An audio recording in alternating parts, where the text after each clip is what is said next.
जिस मन पर शब्दों का आक्रमण हो, वो मन तो निरंतर ही खोज में खोया रहता है। कभी शास्त्रों में, कभी पर्वतों पर, कभी समुद्र के किनारे, तो कभी तीर्थ स्थलों पर, कभी मंदिरों में, कभी वन में। किंतु जो वो खोज रहा होता है वो कभी मिलता नहीं, क्योंकि मन तो अभी भी स्थिर नहीं। वो व्यक्ति जहां भी रहे पुत्र, जहां भी जाए और जहां भी खोजे। तुमने भी सदैव शब्दों पर ध्यान दिया है कार्तिक, भले ही वो मेरे शब्द हो या किसी और की। तुम्हारी प्रतिक्रिया तो उन शब्दों पर ही आती,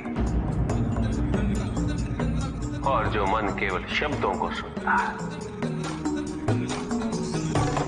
वो उसके निहित अर्थ से स्वयं वंचित रह जाता। शब्दों की सत्यता को समझने के लिए, उनकी अनुभूति के लिए, मन में शांति के साथ साथ रिक्तता भी अनिवार्य है, शून्यता भी अनिवार्य है। मन में इतना स्थान होना चाहिए पुत्र कि वो शब्दों के परे पहुंचने की यात्रा कर सके। किंतु मन कभी शून्य नहीं रहता, रिक्त नहीं रहता। वो सोचता है कि शब्दों का आधिक्य ही ज्ञान अर्जन है, शब्दों से ही ज्ञान है, इसलिए शब्दों का संचय करता रहता है। मन ये नहीं जानता कि परम ज्ञान तो शब्द अतीत है, एक अनुभूति जिसे शब्दों से बांधना असंभव है।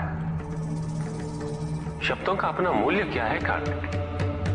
कुछ भी नहीं। जब भी कोई ईश्वर का नाम लेता है तो क्या ईश्वर मात्र एक शब्द में ही सीमित हो जाते? नहीं, यहां शब्द सत्य नहीं, सत्य है वो अनुभूति जो इन शब्दों में विद्यमान है।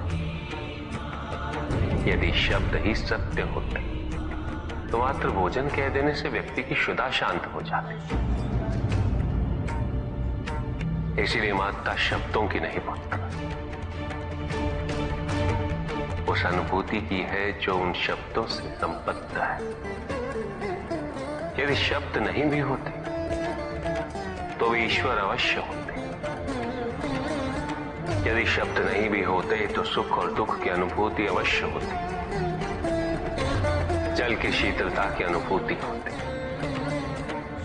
सूर्य की ऊष्मा और चंद्र की शीतलता की अनुभूति होती, प्रेम की अनुभूति होती।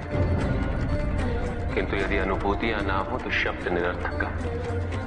शब्दों से तृप्त हो जाना ज्ञान का अंत है, अज्ञानता का प्रारंभ है। ज्ञानी वही है जिसके पास अनुभूतियां, अनुभव और उस